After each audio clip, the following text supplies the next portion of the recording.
শুধুমাত্র নবীজির প্রতি দরুদ প্রেরণ করার আমলটাই জিকির হিসাবে সবচেয়ে বেশি করেন। দোয়া হিসাবে যদি এটাই আপনি সারাদিন করতে থাকেন তো আপনার জন্য যথেষ্ট হবে, আল্লাহর কাছে আর কিছু না চাইলেও চলবে। দুরুদ মানে হলো নবীজির জন্য দোয়া করা। ভাই, আল্লাহ তার হাবিবকে রহম করবেন, আপনার আমার দোয়ার দিকে আল্লাহর তাকানোর কোনো ঠেকা আছে?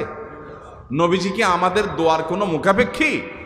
কিন্তু আমরা তার জন্য দোয়া করলে ওই চান্সে আল্লাহ তাআলা আমাদের প্রতি অনুগ্রহ করবেন।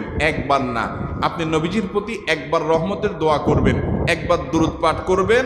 মান সাল্লা আলাইয়া মাররাতান সাল্লাল্লাহু আলাইহি আশারা, নবীজি সাল্লাল্লাহু আলাইহি সাল্লাম বলেছেন, একবার আমার জন্য তোমরা দোয়া করলে, আমার প্রতি দুরূদ পাঠ করলে আল্লাহ তাআলা তোমাদের জীবনে 10 বার 10 জায়গায় 10 টাইমস তোমাদের উপরে আল্লাহ তাআলা অনুগ্রহ করবেন।